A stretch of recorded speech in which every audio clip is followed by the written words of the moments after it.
Are you one of those women that just you find yourself saying, I'm just not good with money, or that's my husband's role, or I don't know, I don't even know where to start, or I don't know how much money I need for retirement? If you find yourself saying that, this episode is one you are not going to want to miss. I bring in a good friend, Erika Greeny, and she's going to break it all down and educate women on how they can make better decisions for their finances, their home, and their future. Let's dive in. You're listening to the Girl Get Your Face Off a Bus Bench podcast, where we invite you to check your ego at the app, grab a cup of coffee, and get ready to dive into all things real estate marketing, social media, friendship, hardship, love, money mindset, and all the things that celebrate you as a badass boss babe. We're here to encourage you, show up for you, give you a loving kick in the pants when you need it most, and be your soft place to land on the hardest of days. So pull up a seat at our table and get ready to be inspired and start living your best life by design. Welcome to the Girl Get Your Face Off a Bus Bench podcast. We are so excited you're here. Okay, girls, let's dive in.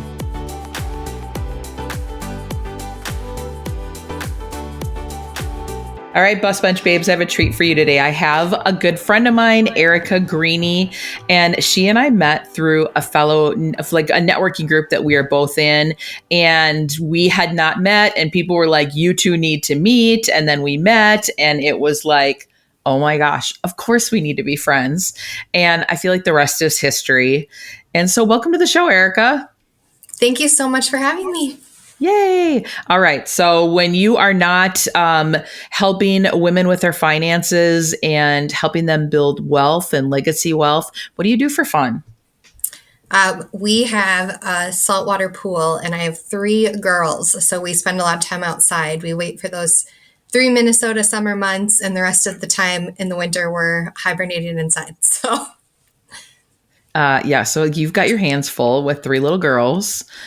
And I missed the networking event at your pool, so I really would like an invite to your pool. Thank you very much. Oh, absolutely. So Erika is, she's an individual wealth manager. So what originally inspired you to become a wealth manager? And why are you so passionate about educating women specifically? Yeah, so personal experience is probably the best teacher. And I would say a lot of people come to me once they do have that experience in life. And for me, that was my daughter getting leukemia. She was diagnosed in 2021.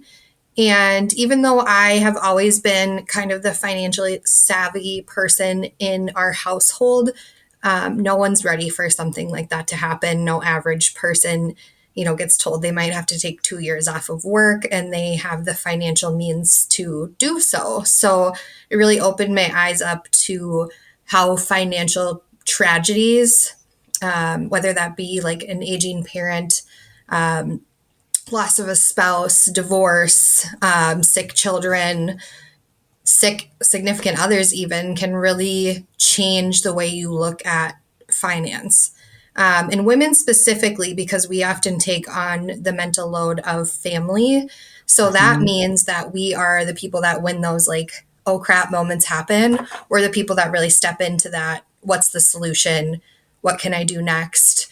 And most of that does tie into finance. So it's crazy. It totally does.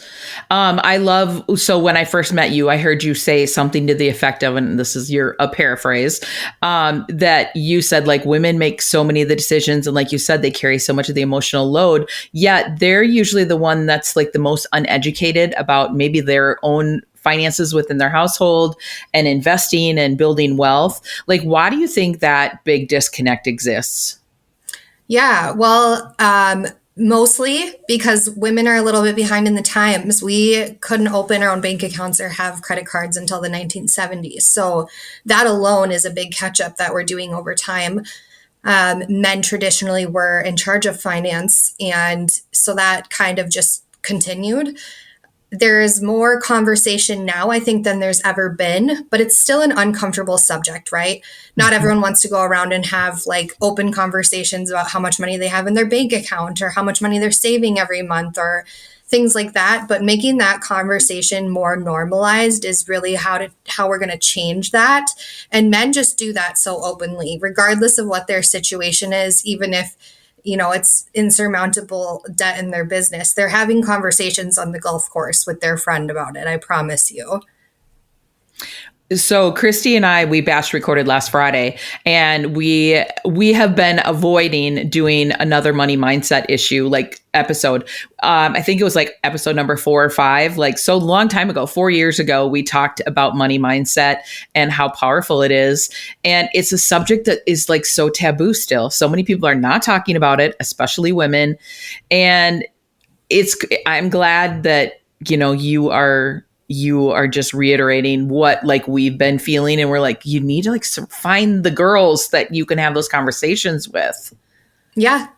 And that's like, I listened to the last episode. I think you were talking about like how you had like a good couple months, and these were relationships you've built, like some relationship from maybe 10, 20 years ago that came back around and asked you to sell her home.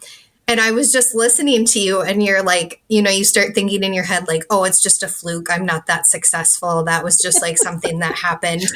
I promise you. And like, this was the biggest thing I got told when I started in this industry, just because it is so male dominated, is that men don't have those thoughts. They think they deserve all of the success that they get.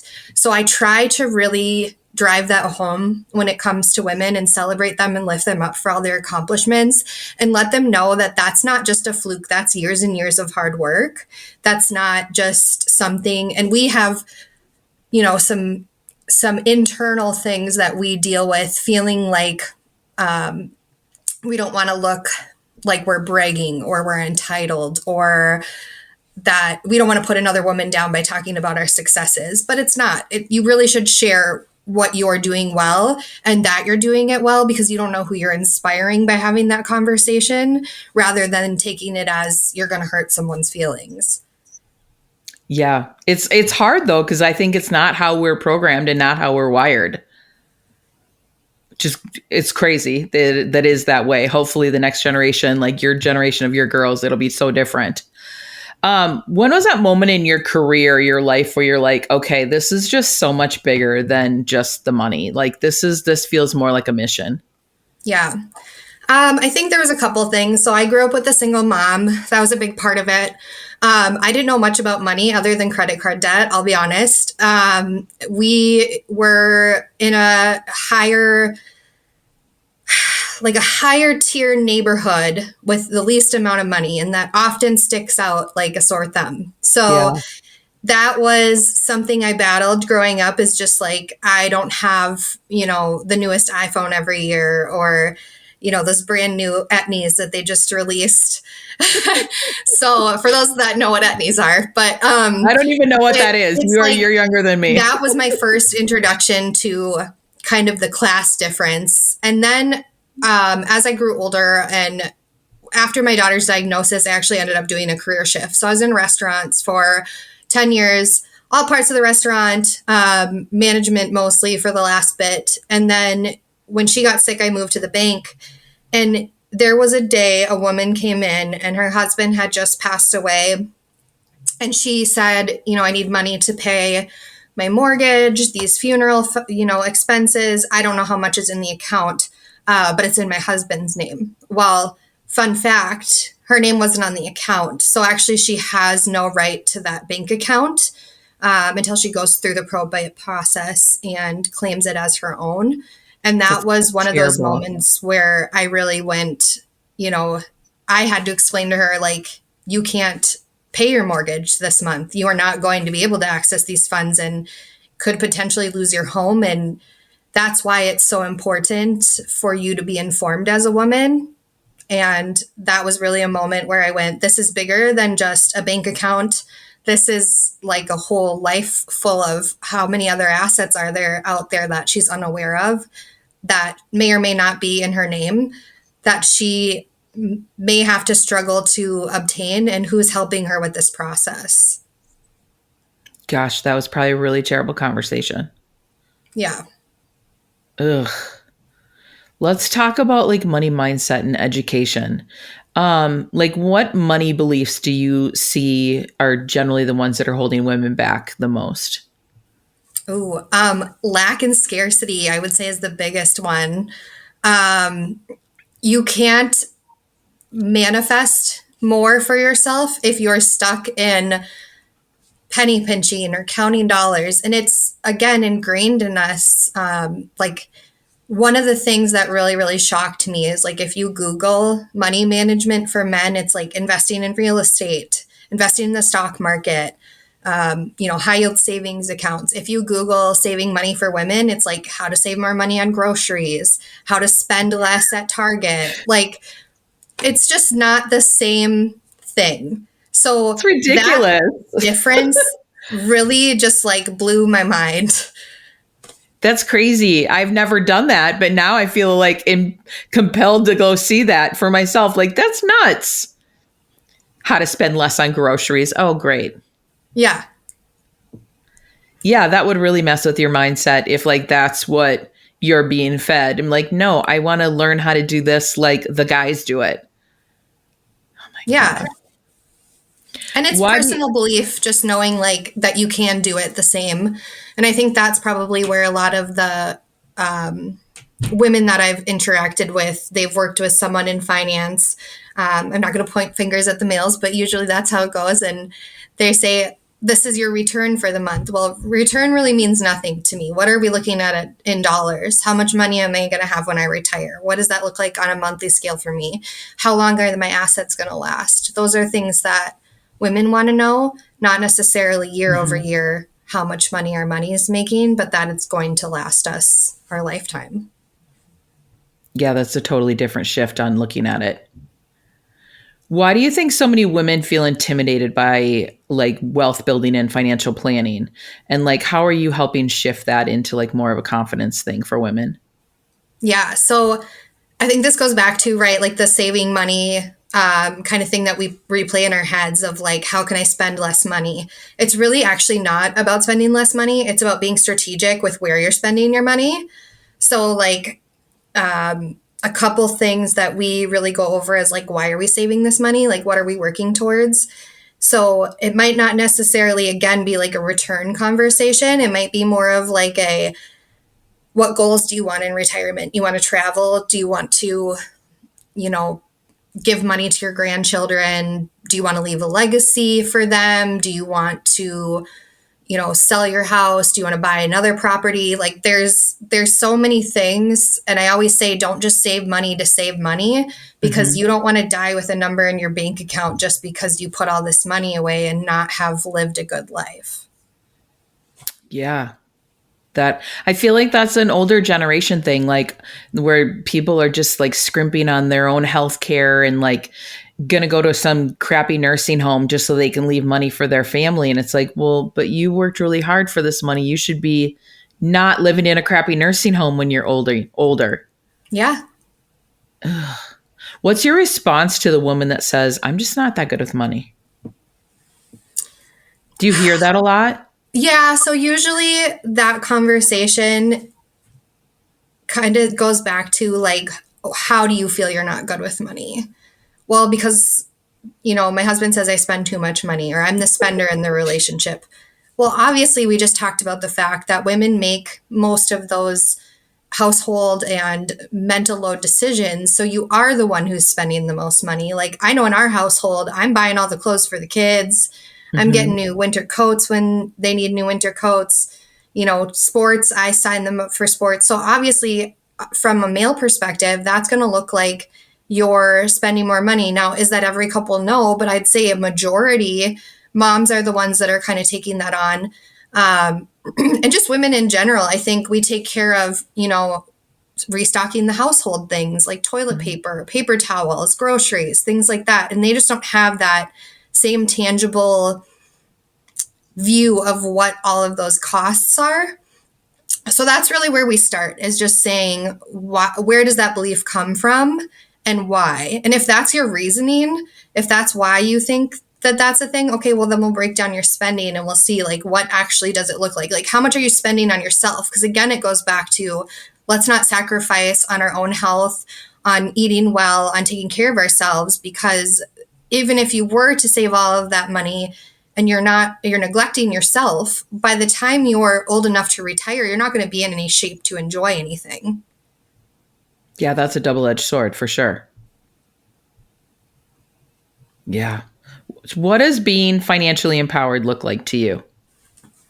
Being informed. This is like the thing that I drive home. Like, I think the example I gave with the woman and her husband was like a perfect example of that.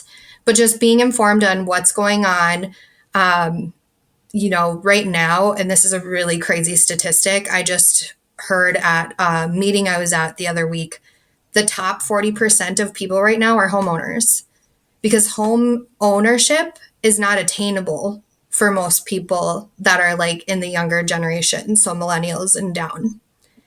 So that asset, let's say your husband passes away or your wife passes away, do you have enough coverage to make sure that that household is going to continue to be usable for the other spouse?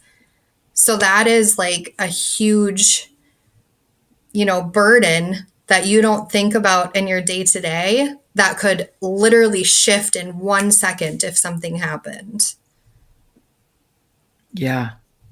It's crazy that the numbers are saying that women are trending higher in home ownership and buying homes, but it's still not enough. And I think there's so many other generations, like maybe my generation and older, that the husband is the one on the house and the woman, maybe she's on title, maybe she's not. But like you said, one crazy thing happens out of the blue and all of a sudden all the assets, everything's tied up in probate. And then you're like, oh crap, now what do we do? Yeah. Ugh. And like, that's why I drive home to like, so in being a wealth manager, yes, I have the investment management piece, but the financial planning is really to do things like making sure your property is secure. If something does happen to your spouse, that those assets are, in your name to be granted to you, that any life insurance policies have been updated, beneficiary wise. I had a single mom, her husband passed away and he never updated his life insurance beneficiary, and it was his brother. Well, he didn't have a relationship with his brother anymore. So his brother took the life insurance policy money and she didn't see a dime of it. And that was the end of it for her. So, And she's the one that needed it. yeah, he left behind Wow. kids and a home. So, Yeah. Wow. It's all those things you just are like, well, that's never going to happen to me. I think a lot of people think that's never going to happen to them. And then it does. And you're like, oh crap, I didn't think that would ever, that's not me. This isn't what I was planning for. Yeah. Wow. She was never planning for that, I'm sure, especially if she has younger kids. And it's not all like doom and gloom. It's just that financial empowerment and that peace of mind that like you're covered, what's going on. And if the worst case scenario happens, and I think that's why I'm so passionate about what I do, because the worst case scenario did happen to me and I felt completely unprepared. And now I feel like had that situation happened now, I would be in a completely different place. Yeah, that's huge. I love that. I don't love that your family had to go through leukemia, but it feels like good things came out of it in spite of like the bad diagnosis at the time. Yeah. Well, let's shift a little bit and talk about like planning and strategies. So what are some of the important financial strategies every woman should have in place? Like, doesn't matter like how much money she makes or how old she is. What are some things that you can share with us? Yeah. So, touched on it a little bit, but life insurance is imperative, especially to women, even if they are the one that stays home or makes less money. Should they pass away, their husband's going to have to figure out childcare, maybe getting kids to sports in the evenings, or maybe just some additional help. And that could go both ways. If the husband passed away and the woman is working, she might have to figure that out as well. So that's a big one that we talk about. Another one is disability on the spouse that makes more money in the home, because obviously you're going to feel that deficit of income quite a bit more if you lose the breadwinner in the family. And then after that, realistically, it's just starting somewhere and putting even the littlest bit aside. You'd be so shocked putting $25 away a month or whatever that looks like for you. And that's where we really get into what's comfortable. And then we'll reevaluate that in 3 months, 6 months, 9 months, and then a year, and really get down to like, maybe you think $25 is not going to be comfortable. And then you're like, oh, that was like nothing. I didn't even know. Like, I mean, that's a Netflix subscription these days. Mm-hmm. But the sooner you start and the more often you develop the habit of just having that go away, almost like with your paycheck. If you are a normal W-2 employee and you opt into your 401k plan, that money's gone before you get your paycheck. So you don't even know that it's gone. Mm-hmm. And that's almost how you have to treat, your bank account. A little bit aside for emergency savings, and emergency savings are crucial. So that's your like 3 to 6 months of expenses. If in a situation something bad happened, you're covered. And then on top of that, it's just getting yourself set up to build wealth in whatever way that looks like for you. Obviously, for everyone, that's going to be a little bit different. But yeah, even starting small can make a big, big difference. Well, you sort of answered my next question with like, if you have no savings or like, so literally like $25 a month really like at the end of the day could really add up. Yeah. Yeah. I mean, so that's kind of where I start with people who are kind of like, oh, I don't know if I can do it. Yeah. We'll do the first like $25 for the first 3 months. So then you're at $75. Well, then maybe I'll say, let's do 50 for the next 3 months and see how that feels. Well, then you're at 225. And then if you're doing that, over a year period, and let's say you get up to 100, well, now you're talking about $1,200 away in an investment account. And with whatever return it's getting, your money's not making anything sitting in a checking or savings account that's earning 0.01%. So even just doing that little mindset shift of putting it away into a different bucket can really, really change, over time what that looks like for you. Yeah. All of a sudden you start getting compounding interest on there and you're like, whoa. Yeah. It's something that I'm like, that's probably like one of those regrets that I have in life, that I didn't take the financial planning more seriously when I was like in my teens and 20s. I just grew, same thing like you, grew up in a house with a single mom, and we were just trying to like get bills paid in general, not like planning for future. It was like everything felt like kind of spur of the moment. Absolutely. I love that you're having these conversations with women at all ages and all stages of life. What's one of the most common mistakes you see women make with their money, and how can they course correct? So I guess the scarcity lack mindset would be the first one. Instead of looking for ways you can pinch pennies, look for ways you can make more dollars. So does that mean when's the last time you asked for a raise at work? When's the last time you looked around your house and saw like things that you don't use anymore that might be of value to someone else? There is so many ways in this day and age, and so many things that you can do to make additional income, passive or active. Maybe that looks like getting a second job for a short period of time if that's really going to get you to where your goals are. But I think that's where someone like myself can kind of tell you what that need is and where the gaps are, so that you know what your next step needs to be. But there's so many things on the other side as well. So then once you've got to the wealth part and you're like, okay, feeling comfortable, our tendency is to up our lifestyles. It's called lifestyle creep. So all of a sudden, the paychecks are rolling in, and you're like, okay, we're good. I'm feeling comfortable. I want to splurge a little on myself, reward myself for my hard work, and absolutely you should. I am not one to say you should not reward your successes. However, you have to make sure that you're continuing a sustainable lifestyle for yourself, instead of adding on expenses that maybe aren't necessary or aren't going to get you to your goals, or are just, something that looks shiny over there. So I think there's both sides of the coin. We talk about shiny objects all the time because I think realtors are infamous for this. And it's just like, oh, squirrel, shiny object, shiny object. And like my email gets bombarded every single day with like, oh, just sign up for this program and it will save you so much time.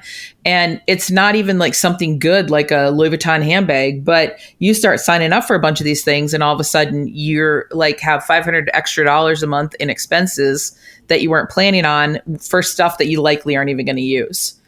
Exactly. So yeah, I totally, I totally get that. Do you feel the financial world is evolving better to support women? And like, if yes, like, how do you think they're doing it? And if not, like, where do you think they're falling short?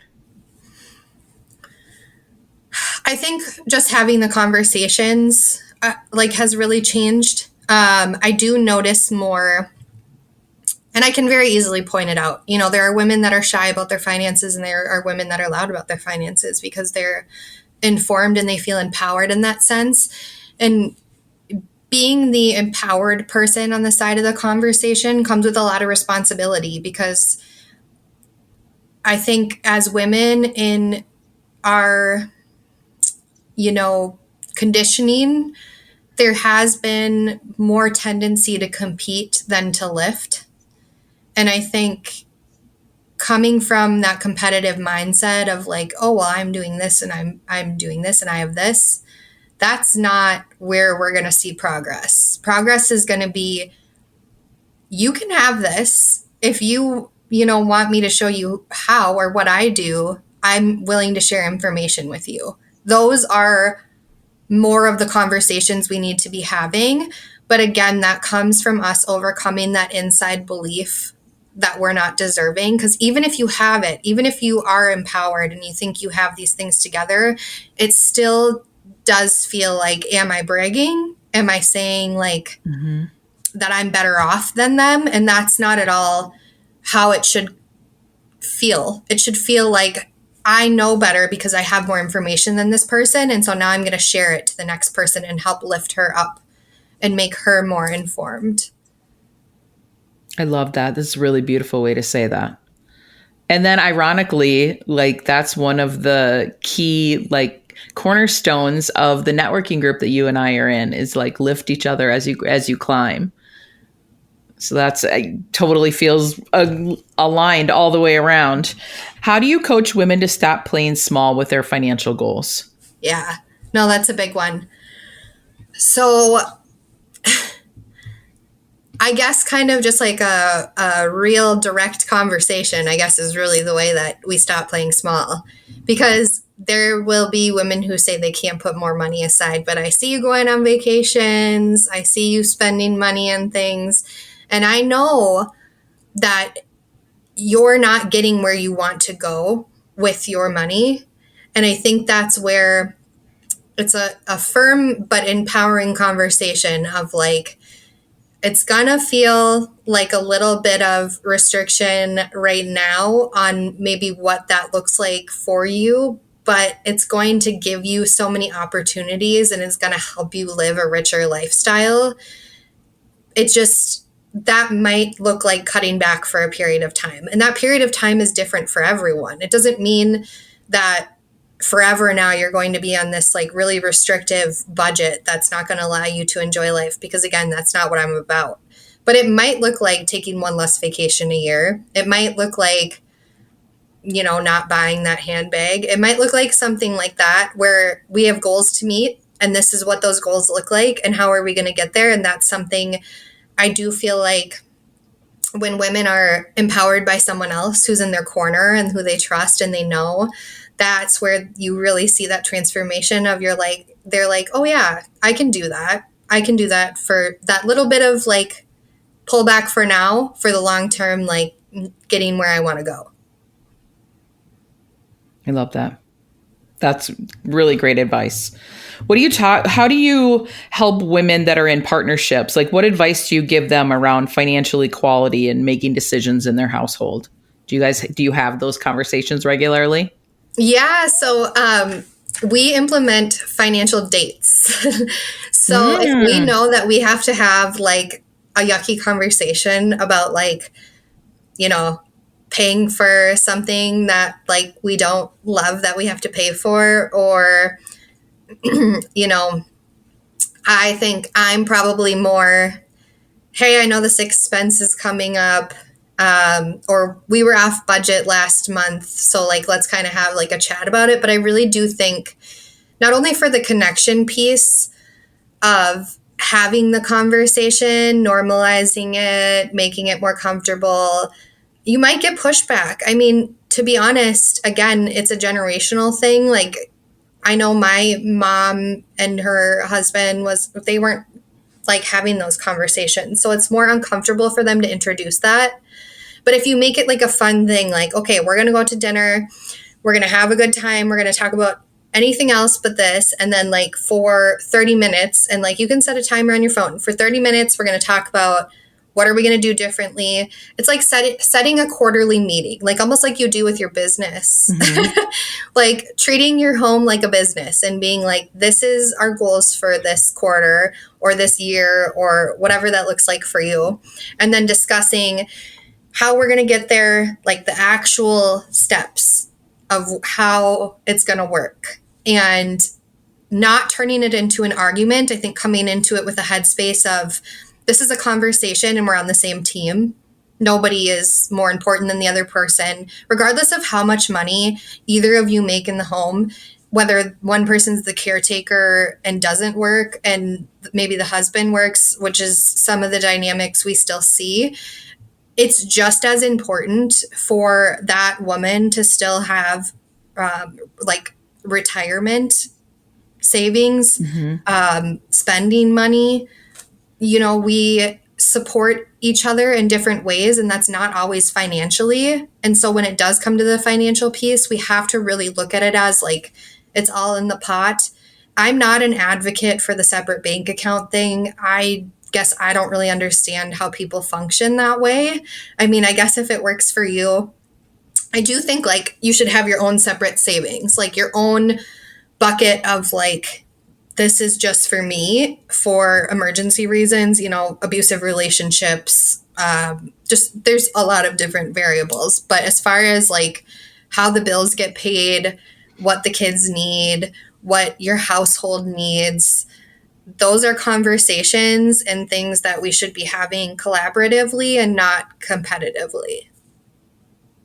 I love that. Like talking about having a financial date. Yeah. Yeah, I know in our household, like Mark grew up really like comfortable middle class, and I grew up with like scarcity 24 hours a day. But now I'm the one that has the financial conversation so much more easily than he does. I don't love it, especially if we're talking about like we're lacking or there's big expenses or something coming on. But honestly, he just shuts down. So like it would be great to be able to like set a timer and say, okay, for 30 minutes, we're going to have this conversation and like do some planning and strategizing. That is a great idea. I love that. Yeah. How did it go over when you started doing it in your household? How was it initially? Was it bumpy or did you? Yeah. I think like anything, when you introduce change, like we just as humans are very set in the way we do things. Mm-hmm. So anytime you introduce change, it's going to be like a gradual, you know, conversation. And I think if there's been women that have come to me and, you know, showed interest and want to really be on top of this stuff, sometimes I will tell them to start off with what's called a cash flow worksheet. So what do you think you spend in a month, and then comparing it to what you actually spend, and then providing that to your partner as well. Like if you're not quite ready to have the conversation collaboratively, maybe you do start out separately. Maybe you each write out in a month what's realistic for expenses. I guarantee you're not going to have the same exact numbers for every single thing. I've never seen it. But then you can really look at the end of the month when you have, you know, your 30-minute financial date. Here's what I thought we were going to spend. Here's what we actually spend. Like everyone's spending is about 1.5 times what they think it is. Wow. Pretty normal. And I think men, it's probably even closer to like 2 times because they're just not aware of some of the things like hand soap and dish soap and like the things that like we just end up, you know, buying because it's like, well, it just doesn't get there magically. So Right. That's where we kind of started. Like, what do you think it looks like? What do I think it looks like? What's the reality? Then you can Yeah. really get into, okay, obviously we're spending too much on this. How do we maybe cut costs here? What makes sense for us? But then neither of you is coming into it with some idea of how the conversation is going to go, because you each wrote your own separate ideas and the facts are the facts. Hmm. Yeah. Told the truth. You're like, I don't, you don't even want to look at that. Yeah. Eek. All right, but that is a good way to like ease into it. It's like in black and white, and then you actually have a roadmap of what you can talk about. Of yeah, the fact versus fiction. Yeah. Okay, let's talk about the next generation. Like, how can women raise financially savvy daughters, and what conversations should parents, specifically mothers, be having with their kiddos, especially the girls? Yeah. So obviously I have three daughters. So this is one that we, work on together. Um, you don't want like, I think in this day and age with, the gentle parenting or the, what do they call it? Like I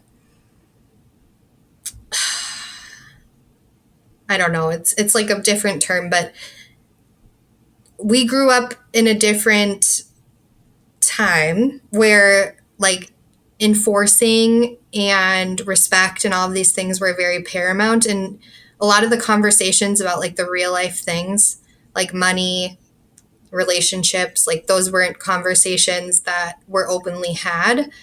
I definitely teach my children the value of the dollar. So, you know, that probably starts out as young as 5 or 6, like chores, money, and then some of it goes to savings, some of it's for spending. And why do we have savings? Because in the future, we might want something bigger. Maybe one day you want to buy an iPad. Well, you're going to have to save a lot of dollars to buy an iPad. Like, that's Yeah. not just something that you're going to get overnight doing chores.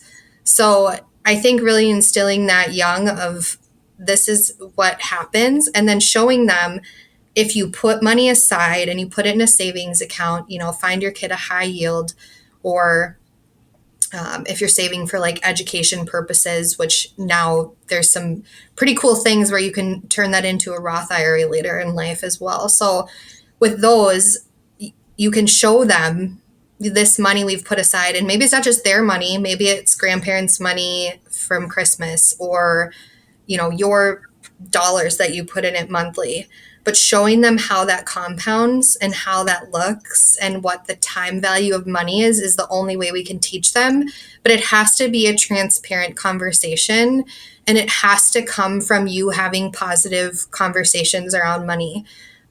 Me and my husband commit to, if we have a disagreement on something that has to do with finances, that's a private conversation for us to have. But if we're having a conversation of our kids want to do an activity, or they want to do this or that, buy this, a toy at Target, it's like, okay, well then let's have a conversation about how we're going to get there. Because those things aren't just one day we go to Target and buy it. Like, yes, there are days, like you can definitely do that and just like reward your kid, like good behavior or just being kind or whatever that looks like. But when it comes to something they really want, teaching them the value and teaching them how that works is how you really change their mindset. And especially for girls, just because there is that, I don't want to say seeking approval, but it kind of happens to all of us around that like middle school, high school time when it comes to boys, and you're just navigating like how relationships work. We have, rules in my house. There's no like dating, like officially dating, going out and doing like date things until they're 16 years old, because they don't understand it. And I will explain to them why that is. But when that happens, I want them to just as much be the person that saves up for those dates and, pays their part if they feel so inclined to do so and like is ready for that situation. Nobody gets a free ticket. Like, it's just a good way to instill that you don't owe them anything. And I think that's where that comes from. When we go out to dates and men traditionally pay for them, it almost seems like a transaction. And I never want my daughters to view it that way. They will always have enough money in their pocket to pay for themselves. I love that. Those are really important things to teach kids. Like, not having kids is stuff that I don't even think about, but it's certainly stuff that I wasn't raised talking about or believing about myself and about how money should work. So I love that you're having like really regular and awesome conversations with your girls. Yeah. What do you wish you would have known about money 10 years ago? Everything, doesn't everyone? Yeah, I do. The one like comment I always get is, I just wish I started sooner. Yeah. And I try to tell people that when they're dragging their feet, when we have like our first meeting and they're kind of like, oh, I don't know if I'm ready. You're never going to feel ready. Like, you're never going to feel at a point where you're like, this is it. This is the financial pinnacle that I've made it to. And now I can start saving. Like, you have to start small and you have to be consistent, just like anything else. Anytime you are consistent with something, you're going to see results. That doesn't mean it's going to be immediate. That means it's going to be over time. So 10 years ago, I wish that I, was more informed about life insurance. And thank God I am now. And I haven't had a situation where I've lost a spouse, but I've definitely experienced working with widows and divorcees and how that, has changed my perspective. So that part is extremely important. But then the other part of it is too, putting something aside for yourself no matter what. I was a stay-at-home mom for 5 years and I never enforced that. And you lose years of saving for retirement. You lose time in the workforce. You have a career gap that you then have to explain. And mothers in the workplace is still kind of a tough thing if you're at a corporate type of job, even though technically, there's no discrimination, but it is looked at differently than a man who doesn't have those same responsibilities of their bodies. So that's something I wish I would have been a little bit more strategic about, is putting something aside over that time. But I think I always say the day that you start is better than yesterday, because you have started and you've done what you said you were going to do. And some months you're not going to hit your goal, and that's just the reality of it. Some months you need that $25. I will say that. Some months you need $25 to put in your gas tank and you just don't have it to put in your savings. And that's just the reality of life. But it's being prepared and having it in the front of your mind. That's huge. Well, I've talked about on the podcast that I had hired, we talk about it in one of our newest money mindset episode, is that I hired a financial coach, and it was a gal that I met through you, where we went through and did a really big deep dive into like all my business finances, just to get like non-partial, like third party person. Like, she has no skin in the game. Like, she was not like emotional about the finances.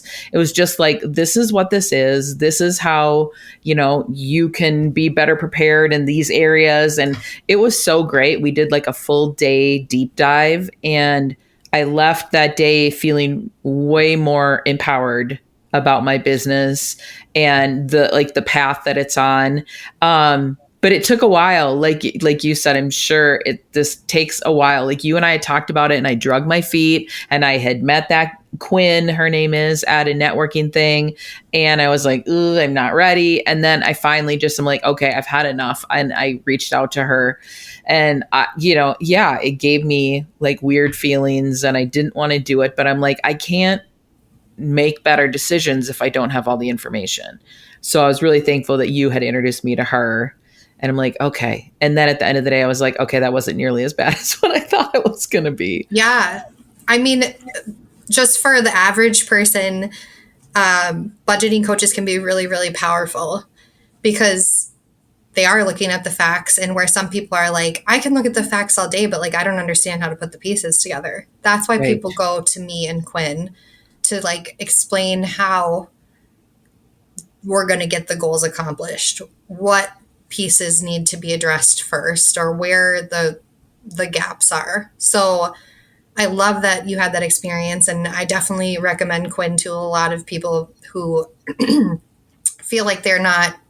Honestly, when you ask that question about women who say they're not good with money, that's also a great first step, is just having a financial coach kind of go through your budget and your expenses and look at what that looks like and describe to you where they think from an outside, unbiased, not in the situation Yeah. Yeah. person who's going to say, this is just the facts. Yeah, it was really beneficial. I'm glad I did that. But yeah, it took a while to get there. I'm not going to lie. I was like, this feels really crunchy, felt really prickly about it. But then when I finally did it, I was like, okay. And even the day leading up to it, I was like, okay, it's a whole entire day. And I had a couple like snippets of time in between. But yeah, it was full on like 8 hour day into my finances. And she wasn't judgmental whatsoever. So like that felt so awesome, because I always think you're going to get judged. And even when people are buying houses, I'm like, talk to the lender first. It's going to be one of the hardest conversations you have. But then once you have that, you're going to be like, oh yeah, I'm so glad I did that. Like, and then now we can go have fun shopping for the house. But like, get Yeah, the hard conversations out of the way. because that's the thing. Just as humans, we definitely like inflate each of our issues because you're dealing with it on a day-to-day basis. It's in the back of your mind. You think about it more than anybody else. Yeah. So when someone else outside says, oh yeah, it's just this and this, like I'll get people all the time like, wow, you just like, that's all. And I'm like, yeah, that's what we're gonna do. But like, I think we get bogged down in our own stuff, in our own emotions and our own feelings around money, and that's normal. Yeah. It's a big subject, and I'm glad that you are on here with me today, and can kind of just like rip off the band-aid a little bit and talk about why it's so important for women to educate themselves. And where can people find you, Erika, if they want more information and they want to be able to like schedule a time to talk to you about their finances? Where can we find you on social? Yeah, so I'm on LinkedIn, probably primarily. I'm also on Facebook. I have a Once Hub scheduling link. I do offer a free exploration call, so it's no cost to you. It's about 30 minutes, and we just go over, whether you think I'm a good fit for you or I think you're a good fit for me. And we just kind of talk about, the money mindset things that we're kind of talking about right now, and just where things are at and what your biggest priorities are. And that's kind of the first step of moving into the next part of the conversation. And being a wealth manager, how I kind of split up my practice. So there's some people who need that comprehensive financial planning, that really need to know what the inflows and outflows are. But I also do just straight investment management, which is just, cost comparison. What fees am I paying at my current, broker dealer? What is the comparison to what you can offer? What investments do you think I should add or subtract from my portfolio? Conversations like that. So there's definitely different fits for each person, but that 30-minute exploration call, we really drill into what your top 3 immediate and long-term goals are. That's awesome. So on LinkedIn, are you Erika Greeny? Erika Greeny, yep. Erika Greeny on Facebook, LinkedIn, and then you can search Erika Greeny Once Hub. That'll pull up my scheduling link. Okay, so it's Erika, Erika Greeny, Greeney. So, and we'll put this in show notes too. So you have all the info to reach out to Erika.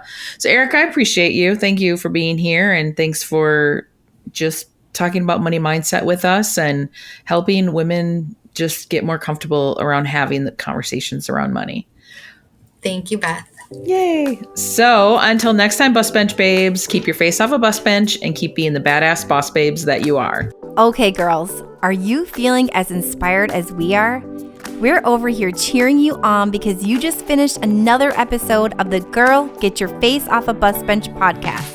If you want more, head over to girlgetyourfaceoffabusbench.com for show notes and more episodes. And don't forget to subscribe and leave us a 5-star review. They mean the world to us, and they're what keep us going. Girl, thanks for being here.